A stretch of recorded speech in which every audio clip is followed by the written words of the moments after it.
Bonjour et bienvenue à ce nouveau numéro du Tribunal de l'actualité, votre rendez-vous d'analyser le décryptage de l'actualité. Merci à vous qui nous faites l'amitié de nous suivre en direct et en simultané sur les médias leaders Twi TV et Watt FM. Nous sommes également accessibles en streaming sur Facebook et en replay sur YouTube. Je suis Adams Khaled Ouedraogo, président de ce tribunal. Avec moi sur ce plateau, juge Bougma et juge Vara. Bonjour et bienvenue. Bonjour président, bonjour juge Vara, bonjour madame, monsieur. Bonjour juge Bougma, bonjour président, bonjour auditeurs et téléspectateurs. Après le gouvernement en milieu de semaine dernier, c'était au tour du chef de file de l'opposition politique de faire sa rentrée hier 14 septembre 2021 et cela s'est matérialisé par une conférence de presse au cours de laquelle les sujets de l'heure ont été évoqués. Il s'agit notamment de la crise sécuritaire et de la reprise du dialogue politique, des questions que nous allons enrôler pour la présente convocation avec à la barre ce matin Alpha Yago. Bonjour et bienvenue. Bonjour président. Je rappelle que vous êtes secrétaire national chargé du mouvement associatif et des organisations de la société civile du Congrès pour la démocratie et le progrès CDP. Vous êtes également le directeur de la communication du chef de file de l'opposition politique. Une fois de plus, merci d'avoir accepté notre convocation. Nous allons ouvrir la première fenêtre de cette émission, les avant-propos.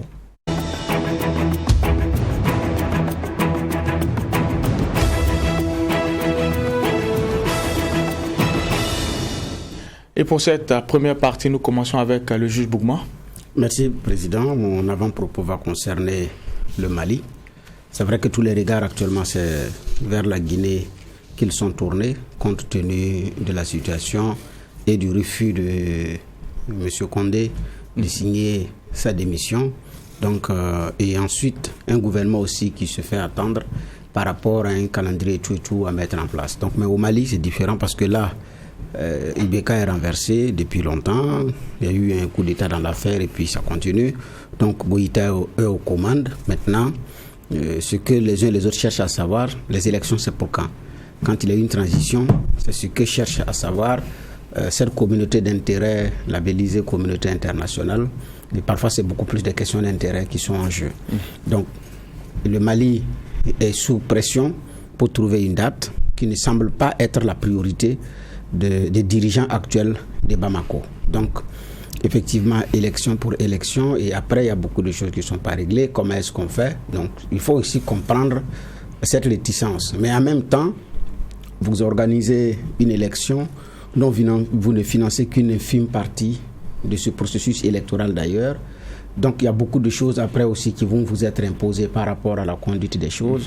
Donc je pense aussi que ce sont des dirigeants maliens qui gèrent le Mali actuellement, mais qui entendent aussi gérer autrement ou de s'affranchir de certaines tutelles, de certains barons de la communauté d'intérêt qu'on appelle communauté internationale, parce que c'est en fonction des intérêts que les condamnations vont dans l'un ou l'autre sens. Donc quand on l'a vu comment cette communauté internationale s'est comporté au Tchad, ça a achevé de convaincre que c'est beaucoup plus les questions d'intérêt qui sont beaucoup plus en avant que tout autre. Voilà.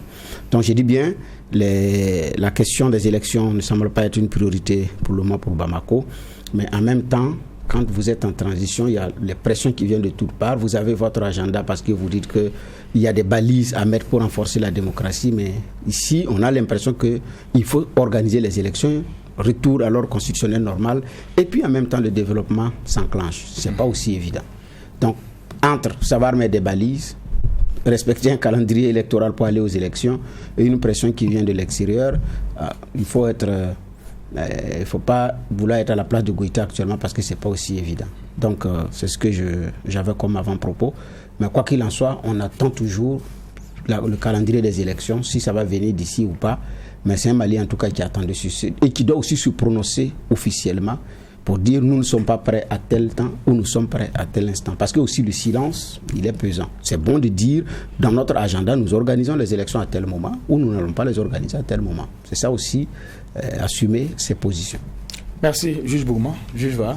Oui, merci président. Moi, mon avant-propos va concerner une position de l'Union africaine sur la disponibilité de vaccins à Covid-19 qui s'offusque de ce que, aujourd'hui, avec le contexte et certaines réalités, l'Afrique ne puisse pas en acheter et soit contrainte d'attendre les dons heureux ou malheureux, c'est selon la perception qu'on a, pour pouvoir protéger ces populations. Et quand on regarde le ratio vacciné et population, c'est en Afrique qu'on a le plus bas. Heureusement que la nature des choses nous a fait éviter le pire ici, mais à la vérité on se rend compte aussi du monde dans lequel on vit. Et moi quand j'écoutais les propos, ça m'a fait un peu sourire, parce que quand vous regardez la plupart des pays, ils mettent le débat de la licence devant parce que c'est encore protégé, mais en fait c'est pas que la question de licence, puisque ceux mêmes qui le produisent ont mis une interdiction d'exportation. Vous prenez la plupart des pays, Chine, Russie et autres, c'est pas même les pays de l'Union européenne, il y a une interdiction d'exportation. Donc dans ce cas de figure, vous ne pouvez pas acheter. Donc vous attendez qu'on vous fasse des dons et que nous on reçoive ici avec un coup de renfort médiatique pour dire on va vacciner nos populations. Donc il n'y a pas de stratégie possible puisque vous ne pouvez pas acheter. C'est sur la base de quoi vous allez asseoir une stratégie. Donc on est dans ce mensonge, on va dire comme ça, qui est entretenu ici sur une stratégie, parce que pour moi, pour élaborer une stratégie, il faut avoir les coups des franches, il faut pouvoir prévoir. Si vous n'avez même pas la capacité de savoir ce que vous pourrez avoir en achat, ce n'est même pas la peine de dire comment est-ce que vous pourrez protéger vos populations. Il y a cette réalité. Et puis il y a un monde dans lequel nous sommes qui a montré à travers un rapport, je pense à celui de l'OMC en avril, 80 pays avaient, et ça c'est la plupart des pays européens, les pays comme la Russie et autres, l'Inde et autres, qui ont décidé de restrictions, pas seulement sur l'exportation de vaccins à Covid-19, mais beaucoup d'autres choses, cache-nez jusqu'à même à l'alimentation. Et ça a l'impact de l'inflation au niveau mondial, avec la cherté de la vie qui est un peu décriée un peu partout. Mais c'est la réalité de notre monde. Chacun travaille à trouver la solution d'abord pour son peuple. Et après, on verra la bonhomie, on verra les questions de coopération. C'est ça, c'est ce que ça nous a enseigné. Et ça nous a enseigné aussi qu'il faut avoir des solutions endogènes aux problèmes globaux, même quand ils sont exogènes à nous. C'est ce qui est en train de se passer aujourd'hui. Et je pense que c'est la leçon qu'on devrait tirer dans ce qui est arrivé avec la maladie à coronavirus. Pleurnicher qu'on veut acheter, mais commencer aussi à faire confiance à ce que nous avons comme capacité offre en matière de médecine, même fut-elle traditionnelle ou quoi que ce soit. Il y a beaucoup de collaboration avec la médecine moderne et tout. Il y a des évolutions en la matière. Il y a beaucoup de choses qu'on peut faire, mais je pense qu'il y a plein d'enseignements à tirer de la situation dans laquelle nous sommes aujourd'hui. Merci, messieurs les juges, pour ce regard sur l'actualité internationale. Nous allons revenir au Burkina Faso pour parler justement de l'actualité politique et de la rentrée politique du chef de file de l'opposition politique. Un point de presse a été tenu hier et justement les points développés seront à l'ordre du jour de cette convocation-là avec celui que nous avons à la barre ce matin, Alpha Yago, qui est directeur de la communication du chef de file de l'opposition politique. Une fois de plus, merci d'avoir en tout cas honoré cette convocation-là. C'est moi qui vous remercie. Il faut rappeler que vous êtes également secrétaire national chargé du mouvement associatif et des OSC du Congrès pour la démocratie et le progrès. Peut-être avant de rentrer dans le vif du sujet, parlons de ce poste-là. C'est un poste qui existe dans l'organigramme de beaucoup de partis politiques au Burkina Faso. Finalement, est-ce qu'il n'est pas en contradiction avec la volonté manifeste de l'opposition d'écarter la société civile de la chose politique? On a vu un peu le débat au niveau de la CENI, mais à contrario, on a au sein des partis politiques une structure qui gère les OSC et on veut aussi les OSC qui ne soient pas politisés. Finalement, est-ce que c'est pas contradictoire? Je pense que la question est pertinente. Et encore merci pour l'invitation. Mais j'ai cru comprendre que vous avez dit que l'opposition voulait écarter donc... Enfin, la classe politique, pour être plus clair. Merci pour la précision, c'est tout à fait différent. Et ce débat a lieu depuis de nombreuses années. Ce n'est pas un débat nouveau. Et effectivement, il est nécessaire qu'une clarification puisse se faire sur cette question pour éviter que certains acteurs qui se réclament du monde des organisations de la société civile profitent donc de ce positionnement-là pour faire de la politique de manière déguisée. Ceci étant, les acteurs de la société civile sont également des citoyens.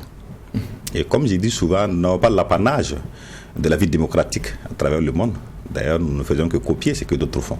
Et quand on regarde ce qui se fait ailleurs, les acteurs de la société civile ne sont pas exclus de la vie politique. Bien au contraire, la plupart des leaders de par le monde sont quasiment tous issus du monde de la société civile d'une manière ou d'une autre. Ceci étant, il faut éviter de faire l'amalgame entre les activités associatives et les activités politiques. Autrement dit, un leader associatif ne peut pas se prévaloir de sa position d'acteur de la société civile pour venir s'insérer dans le monde politique et donc essayer d'influencer des positions politiques en sa faveur ou en la faveur, pour soutenir un parti. C'est ça qui pose problème. Mais une fois qu'il se délaisse de sa toque politique, de sa toque associative, de son accoutrement associatif, il est tout à fait libre comme citoyen de participer à la vie politique. Du reste, la loi encadre cette question. Il est interdit à un responsable de la société civile d'être, disons, quand il est membre du bureau, il est interdit qu'il soit également membre d'un organe dirigeant d'un parti politique. Donc, une fois que vous respectez ces conditions, l'acteur de la société civile, il est un citoyen comme tout le monde et il peut participer à la vie associative. Et c'est à ce niveau-là qu'il faut faire le distinguo. Et maintenant, il vous appartient à vous, observateurs, hommes de presse, de pouvoir déceler toute tentative d'incursion, illégale d'acteurs de la société civile dans la sphère politique. Et voyez-vous, il se trouve que les acteurs de la société civile interviennent dans les mêmes domaines que les acteurs politiques. Quelqu'un qui soutient la promotion, par exemple, la protection de l'environnement. Et il y a un parti vert dans son pays, un parti donc qui écologiste, qui soutient donc tout ce qui est promotion, donc protection de l'environnement. Mais vous comprenez qu'il y a un centre d'intérêt commun entre ces deux acteurs. Et l'acteur de la société civile, forcément, pour faire passer ses idées, est obligé de passer par ce parti, par exemple, pour que ses idées soient portées au niveau politique, dans l'optique de mettre en œuvre la vision partagée qu'ils ont si ce parti arrivait un jour au pouvoir. Et c'est valable dans les autres secteurs, l'agriculture, l'éducation, la santé, la protection sociale, etc., etc. Donc, il y a quelque part, il ne faut pas essayer de cloisonner les acteurs de la société civile et les acteurs politiques. Il y a des points d'interférence, il y a des points d'intersection. Et c'est valable partout dans le monde. Et les États-Unis, qui est une référence en termes de démocratie, il y a même des lobbies qui existent dans ce sens. Pour promouvoir les idées de certaines associations auprès d'acteurs politiques. Et c'est conditionné par le vote de certaines lois en faveur de la protection des animaux, par exemple, de la protection de l'enfance, de la promotion des armes pour ceux qui sont dans le lobby des armes, etc., etc. Et pour faire passer ces idées, il y a une contrepartie. Ceux qui partagent la même vision que moi dans mon association vont vous accompagner dans le processus électoral. Autrement dit, ils vont voter pour vous. C'est de cela qu'il s'agit. Il faut arrêter l'hypocrisie. D'accord. En contrepartie, une fois que vous serez élu, les lois qui permettent de protéger l'environnement, vous les voterez systématiquement en contrepartie de ce que du vote que nous avons effectué pour vous. C'est pas plus compliqué que ça. Et c'est la réalité à travers le monde. Donc pourquoi voulez-vous qu'au Burkina, ce soit l'exception? Maintenant, je suis d'accord que en 2014, dans le sillage donc des événements de 2014, il y a eu une prolifération d'OSC champions, je dirais, spontanés, sans aucune formation véritable, sans aucune assise réelle, et qui sont venus dans un contexte purement politique, et qui étaient des OSC, pour ainsi dire, purement politiques. Et de ce fait, effectivement, ces OSC-là ont pu polluer un peu l'environnement national. Okay. Et ça, on a pu le voir. Du reste, aujourd'hui, faites le point des associations qui ont essaimé à cette époque-là et celles qui sont encore actives aujourd'hui. Il y en avait au moins une bonne douzaine. Mais aujourd'hui, il y a à peine une ou deux qui de temps en temps sortent sur des sujets bien précis, en laissant moins véhémentes, moins interpellatives, moins présentes sur le terrain. Le rôle d'une OSC à la base, c'est la veille citoyenne et le contrôle citoyen de l'action publique. Et elles l'ont fait pour 2014. Certains leaders de ces OSC ont après reconnu avoir été suscités par des partis politiques. Je ne vous le fais pas dire. Donc, effectivement, cette manière de procéder peut constituer une entrave et un frein au bon fonctionnement de la démocratie. D'accord. Juge Bougma. Mais ce n'est pas une généralité. D'accord, je suis d'accord avec vous. Ouais, ce que M. Yago dit, effectivement, est très intéressant parce que en soi, on a des valeurs qu'on défend, que ce soit dans le domaine de l'environnement, dans le domaine de la santé, oui. Mais sauf qu'ici au Burkina, vous avez certains qui se réclament de la société civile, qui animent une conférence de presse à 10h. Et puis bon, à 15h, il est au siège du parti. Il participe aux réunions et en même temps, il est conseiller. Il a un mandat électif, disons voilà. Il a un mandat électif. Maintenant ici, après, vous avez effectivement ces messieurs qui sont dans les partis politiques, mais qui ont à côté une organisation de la société civile, mais qui ne se prononcent que soit pour fustiger un parti d'opposition ou fustiger un parti de la majorité. Certains sont nés, il y a eu beaucoup qui sont nés dans la période où on est d'accord ou on n'est pas d'accord pour la modification de l'article 37, et même après ça, ça continue d'être ça continue d'être créé par des jeunes qui sont toujours également dans les rangs des partis politiques. Quand il écrit, c'est difficile de faire la différence, le distinguo entre monsieur politique et monsieur OSC. En fait, c'est de ça, c'est ça qui a plus ou moins dénaturé la compréhension des choses ici. Sinon, ce que vous dites, c'est vrai. Dans les autres pays, effectivement, il y a des acteurs de la société civile dans des domaines bien affichés qui se défendent, qui prennent même des postes électifs, qui prennent des postes ministériels, parce qu'après un combat militant qui n'est pas porté par un engagement politique, c'est un vœu pieux, ça ne va pas aboutir. Donc, ça, on peut comprendre. Mais ici, les choses sont devenues autre chose. Je suis d'accord. Et c'est ça qui a plus ou moins terni que quand vous vous présentez comme organisation de la société civile, automatiquement quelqu'un vous voit comme un appendice d'un parti politique ou bien le relais d'un parti politique, parce que finalement vous devenez des communicants pour ces partis politiques-là. C'était beaucoup plus un commentaire qu'une question. Oui, juge va. Moi, c'est dans les généralités. Hein. Oui. Allez-y. D'accord. C'est vrai que lorsqu'on recevait la dernière fois le des ministres, qui après la rentrée gouvernementale était passé sur notre plateau, j'avais demandé c'est quoi cette rentrée des classes, alors que ils sont partis à la cloche de bois. Ils ne nous ont pas officialisé des vacances. Je ne sais pas si ma mémoire elle est bonne. Donc autant aussi à l'opposition, moi je pose une question. Pour l'exécutif, bon, ou bien pour le parti au pouvoir, vous êtes il y a l'administratif, il y a le politique pur et dur. Donc quand vous donnez des vacances, il y a levé le pied peut-être sur le caractère administratif des choses et tout. Mais c'est à quoi ressemblent des vacances pour quelqu'un qui cherche le pouvoir? D'abord, je tiens à relever un aspect pour dire que l'opposition n'a jamais, en tout cas je n'ai jamais dit que l'opposition avait été en vacances. Si on fait une rentrée politique, on suppose qu'il y a eu une pause. Absolument, ça peut être perçu de cette manière. Mais la rentrée politique peut être considérée également comme une manière symbolique de marquer une reprise de nos activités, entre guillemets, de manière plus continue, je dirais, du fait du contexte. Parce que ça ne vous échappera pas que nous sommes au mois de septembre, le mois d'avant c'est le mois d'août, et le Burkina, naturellement, le mois de juillet et août est au ralenti.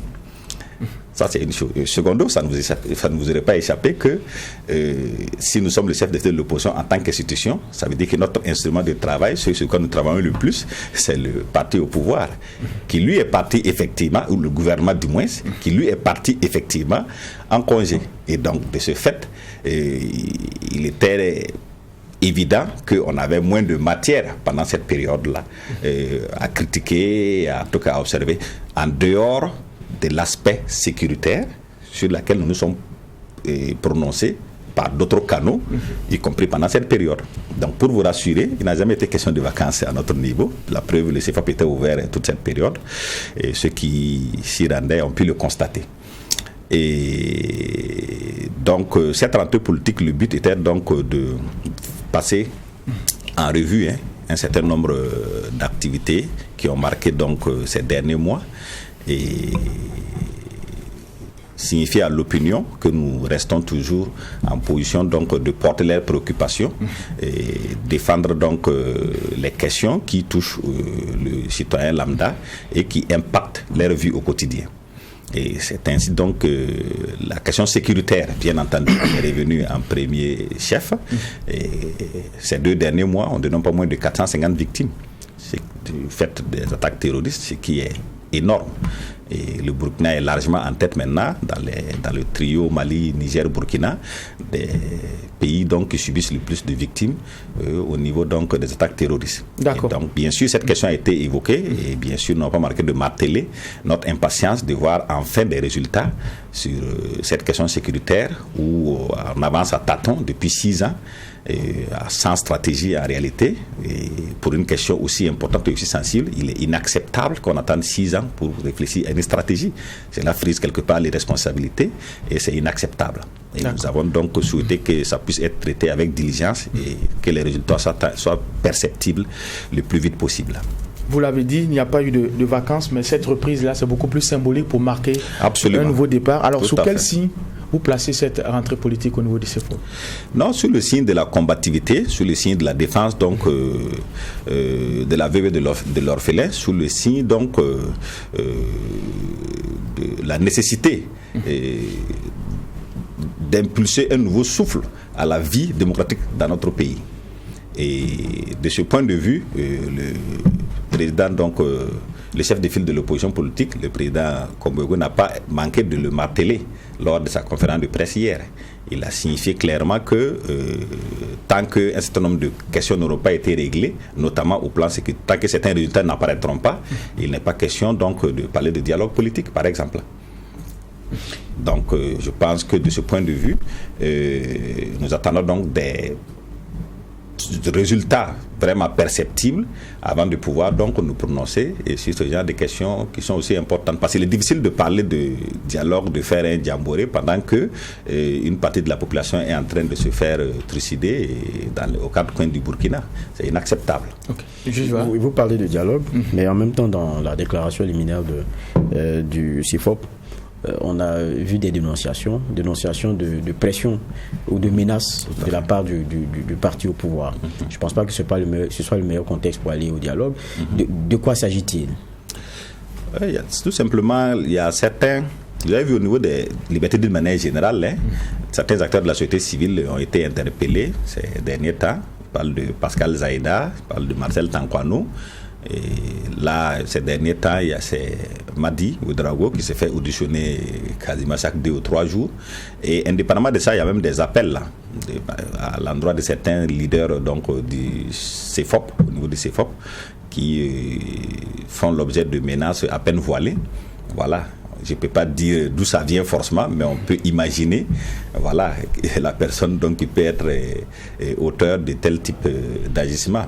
Mais quand vous dites ça, ces témoignages ont été rapportés à plusieurs reprises au niveau du CEFOP. Bon, la raison pour laquelle la question a été évoquée de manière ouvertement lors de la conférence de presse hier, avec une mise en garde ferme aux autorités. D'accord, vous dites ça, vous parlez de pression de la part du parti au pouvoir, vous avez cité le MPP, mais ce que vous pas cité le MPP. Bon, moi, ce qui a été cité dans la déclaration, ce que j'ai vu ici, c'est le parti au pouvoir. Ça, c'est un point bien précis en rapport avec la déclaration du président du MPP qui disait que face à la capacité de nuisance de l'opposition, au détour d'une interview, ça c'est précis, c'est là qu'on a parlé du MPP. Ça on va y... donc ça veut dire que les pressions et les intimidations, c'est pas du parti, pas du MPP. Ceux qui nous ont rapporté n'ont pas identifié quelqu'un de bien précis. Et en tout cas, n'ont pas dit que s'il venait forcément du MPP. Mais il est évident que c'est forcément de la sphère de la majorité. Bon, ça, c'est une certitude. Je vous ai questionné. On peut être d'accord sur ça.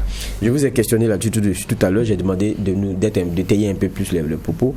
Ce que vous m'avez dit tout à l'heure, c'est plutôt des individus qui sont à qui on demande de s'expliquer sur un certain nombre d'éléments. Et celui qui demande de s'expliquer, c'est la justice. Oui. Donc, je repose encore ma question. Oui, mais vous connaissez comment les choses se font dans notre pays. Quand la justice agit, elle agit avec un certain nombre de règles. Et aller donc sans avoir convoqué un individu, passer par le mur pour aller l'enlever, parce qu'il s'agit d'un enlèvement.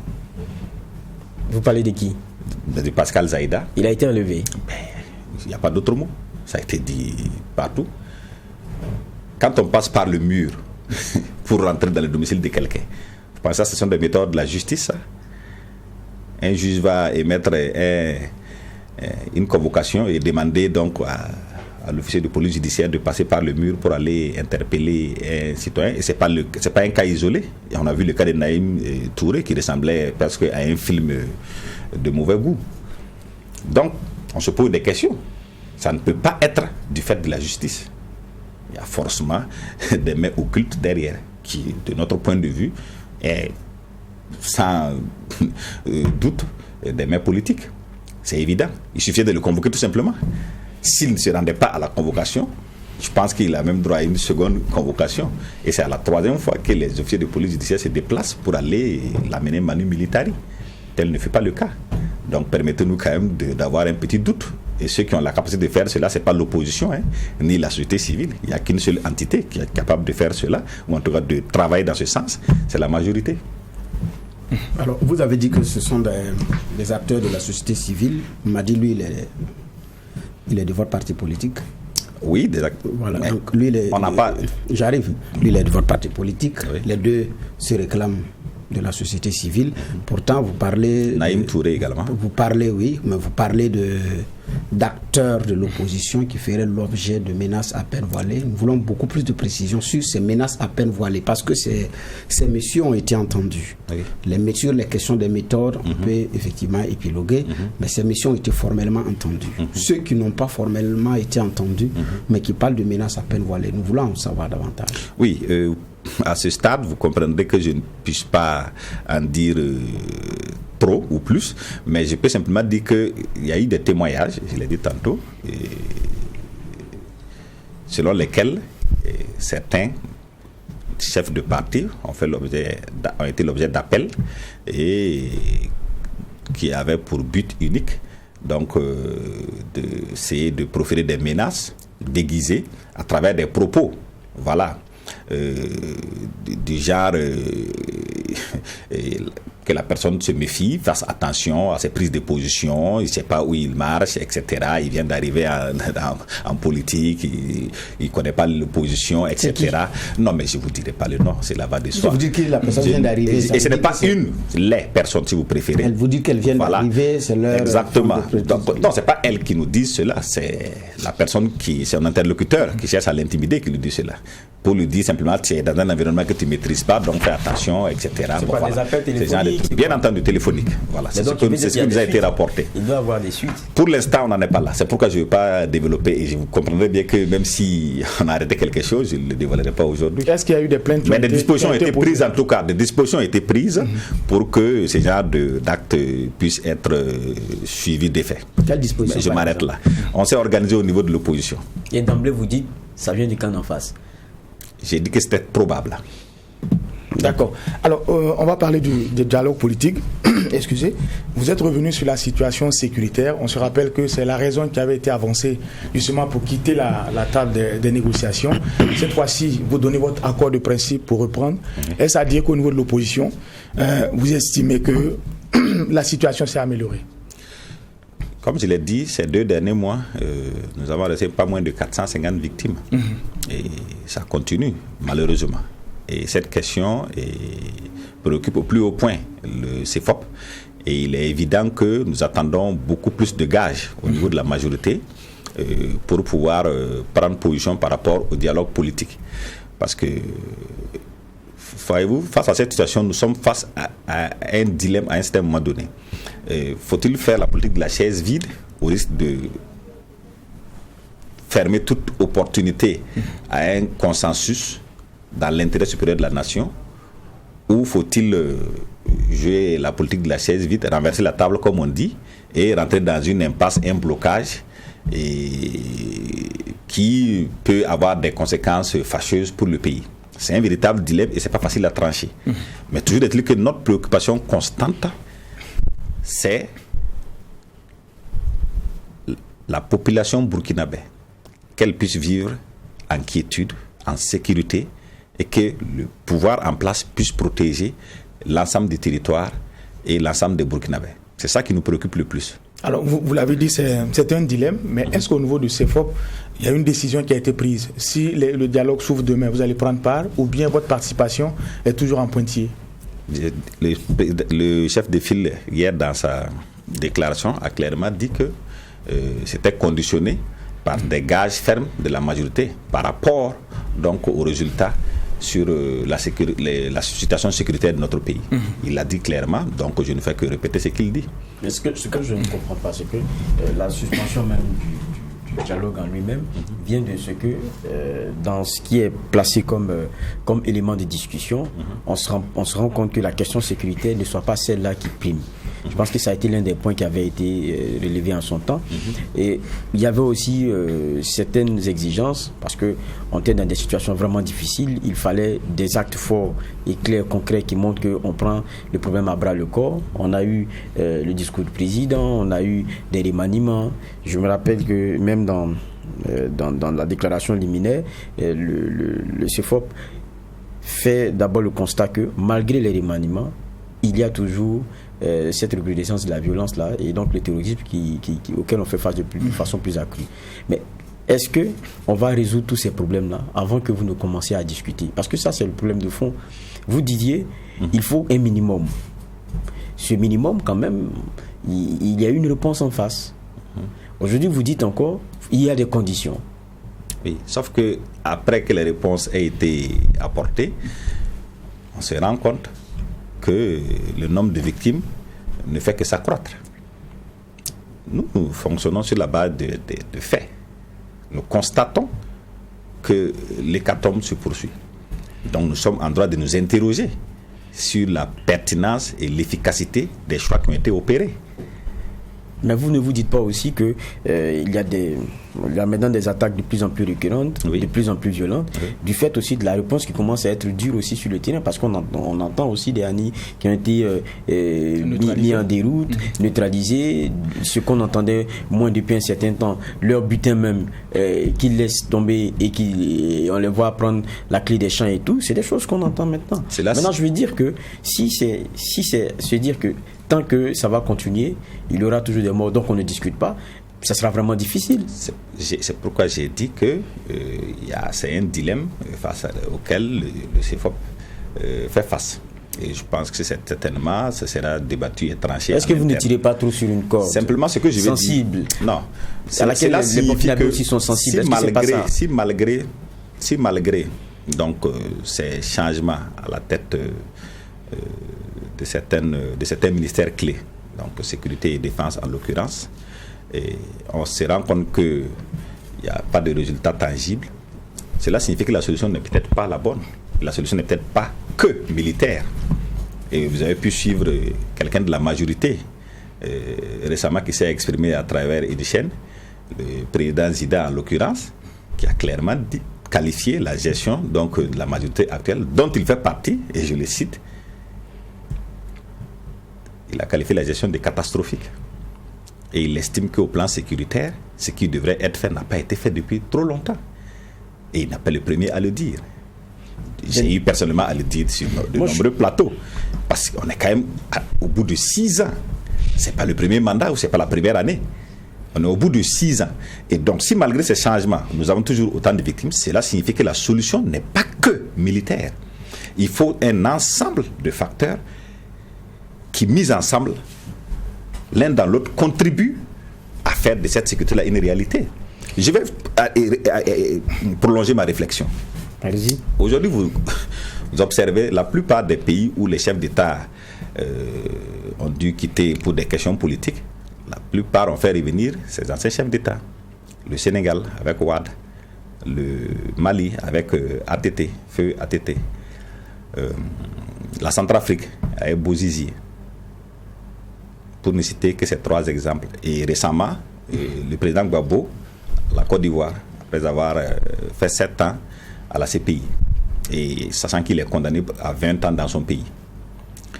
Mais quand vous revenez au Burkina Faso, nous avons 2 chefs d'État en exil. Le président Blaise Compaoré, 27 ans, et le président Zida, 21 jours, admettons, mais c'est un ancien président. Ça, ce sont les faits. À cela, vous ajoutez l'ancien ministre de la Défense, le ministre des Affaires étrangères du Burkina, jusqu'en 2014. Je pense, indépendamment de toute considération subjective, bon sécurocrate quand même, général de gendarmerie, Gibril Bassolé, en exil. Pour des questions de santé, oui, mais qui est hors du Burkina.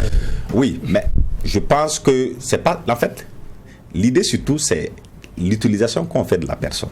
Comment est-ce qu'on l'implique dans le processus de sécurisation du pays? Vous avez des anciens ministres hors du pays, des conseillers. Vous avez certains sécurité de haut vol qui sont en prison, incarcérés ici au Faso, qui ont fait leurs preuves sous le président Compaoré pendant les 27 ans. Je ne fais pas une fixation. Et je ne remets pas en cause la nécessité de faire évoluer un pays, de faire évoluer un régime. Nous qui sommes au CDP, c'est que certains ne savent pas, nous sommes favorables également à l'évolution du système de gouvernance sur certains aspects. Mais quand on veut changer, et je finis là-dessus, quand on aspire au changement, ce changement doit être qualitatif. Mais à notre grande surprise, de 2014 à aujourd'hui, moi j'aimerais qu'on me dise sous quel aspect on a eu un changement qualitatif dans la gouvernance de notre pays. Moi je n'en vois pas. Mais pour revenir à la première question. Et donc je conclue, c'est pour dire simplement que face à la situation, parce qu'on parle de la question de la sécurité, qui est quand même la question de dalle. C'est ça. Voilà. C'est pour dire que face à la situation actuelle, il n'y a pas de raison que des compétences soient exclues ou ne soient pas mises à contribution de manière active pour permettre au pays de résoudre ces questions. Je vois déjà certaines questions fusées.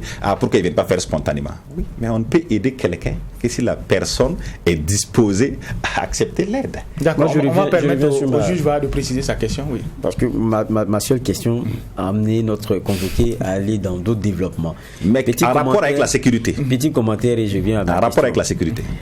Je l'ai appelé le cas de Laurent Gbagbo. Je pense que dès qu'il a été libéré à la CPI, même ceux qui lui ont conduit, il est allé faire la démarche de rentrer.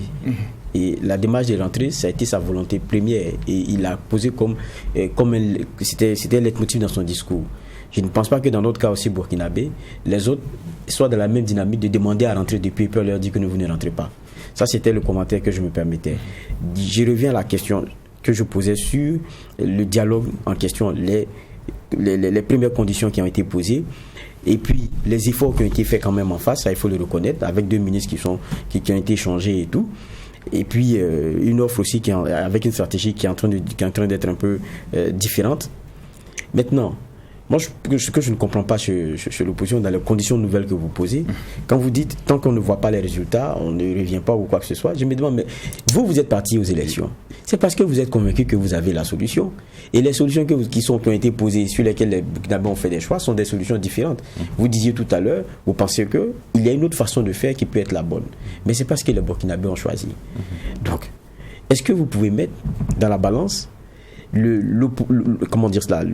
l'imposition d'aller vers une façon de voir, une façon de faire, pour lesquelles les Burkinabés ont fait un choix, ça peut être mauvais, mais qui peut à la fin aussi ajouter de l'eau à votre moulin, puisque après on tirera toutes les conséquences de ce que le choix qui a été fait là n'est pas bon. Sûrement que c'est le vote là qui est bon, et il y a des élections pour ça. Mais en attendant, il y a un dialogue qui doit se faire sur certaines questions. Et jusqu'à présent, ça coince parce que vous avez des préalables. J'ai dit, est-ce qu'à la fin, la question de la sécurité, là, vous ne tirez pas un peu trop sur cette corde-là? Oui, je comprends ce que vous dites, je comprends votre préoccupation. Mais j'ai bien dit que c'était un dilemme, y compris au CFOP. Ça fait l'objet de gorges chaudes et de nombreux débats par rapport à la position après. Mais je pense qu'il faut davantage écouter le peuple, la clameur du peuple, la douleur, la souffrance du peuple. Vous savez qu'aujourd'hui, il y a des gens qui meurent de faim dans notre pays. Vous savez qu'il y a des gens aujourd'hui qui se nourrissent de feuilles d'arbres, simplement parce qu'ils sont encerclés par des forces terroristes. Il y a au moins 2 localités qui sont dans cette situation, dont Mansilla, entre autres. Est-ce que c'est concevable pour le Burkina Faso qu'on imaginait, de nos rêves? C'est ça la réalité aujourd'hui. Le Burkina Faso se résume aujourd'hui à un cercle d'environ une centaine de kilomètres et un peu quelques grandes villes telles que Bobo et quelques-unes qui sont plus ou moins épargnées. Nous sommes à genoux. C'est de ça qu'il s'agit. Pour parler de dialogue, il faut qu'on ait un pays. Nous n'avons même pas de pays aujourd'hui. En tout cas, les 274 000 km dont nous avons hérité, en fait, dont le régime actuel a hérité en 2014, n'est plus une réalité. Or, ça fait partie de leurs prérogatives de protéger notre territoire, de protéger les populations, de protéger les biens. Ça fait partie de leurs prérogatives constitutionnelles. Mais tel n'est pas le cas aujourd'hui. L'économie agonise, pour ne pas dire qu'elle a fini d'agoniser. Et le peuple avec.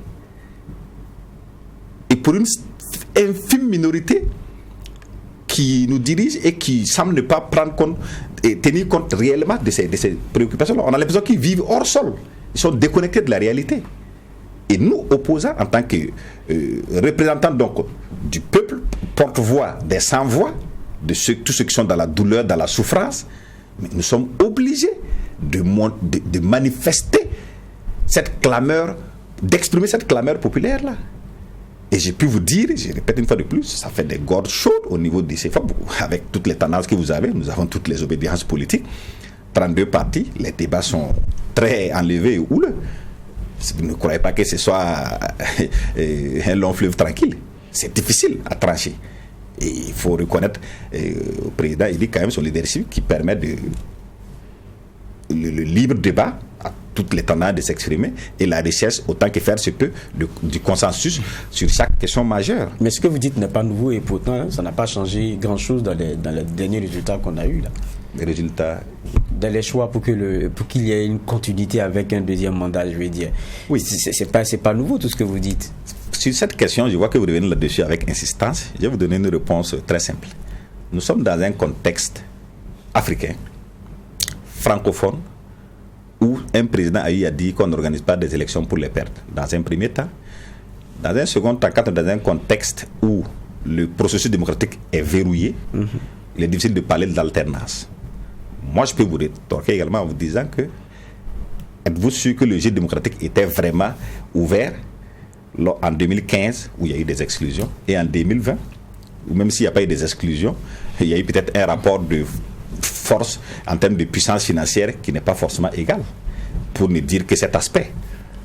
Et il y a eu d'autres pays, et il y a des exemples sont légion. Ce n'est pas parce que vous avez été voulu à un instant T que le peuple doit vous suivre aveuglément. Le peuple peut penser qu'au bout de 5 années d'expérience, parce que vous avez été pris peut-être au dépourvu, vous n'avez pas eu le temps réellement d'implémenter votre programme.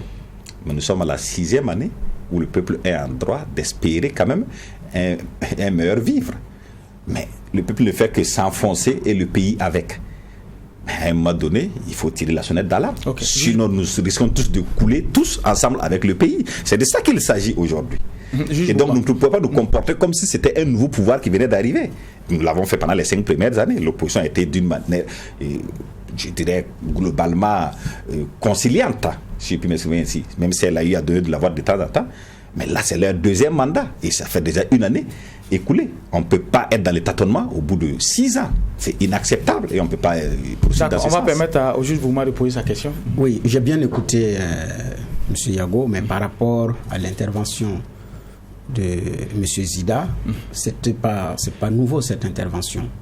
Son livre, je sais qui je suis. Je fais qu'un exemple. Vous le lisez, vous comprenez sa façon de voir les choses, de la gestion. Il avait dit d'ailleurs le Burkina est le ventre mou du terrorisme dans l'espace G5 Sahel. Ce n'est qu'une répétition. Mais c'est un fait. 2 yeux, j'arrive. Même après les élections, on a vu également sa déclaration. C'est vrai qu'au niveau de la majorité, dans le parti MPP, des leaders du parti comme Émile Paré ne font pas mystère de la gestion qui ne leur plaît pas. Zida vient de rejoindre la majorité, c'est un discours qu'il a toujours tenu avant de rejoindre cette majorité et pour le moment il est toujours dans cette posture.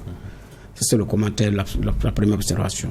2 yeux, par rapport à ceux qui, pour rentrer, il faut également dire que effectivement parmi les pays cités, si je ne me trompe pas, ATT, c'était au premier mandat de Ibeka qui avait besoin de lui d'ailleurs pour avoir un second bail parce qu'il savait que c'était pas aussi évident qu'il a fait venir par calcul politique.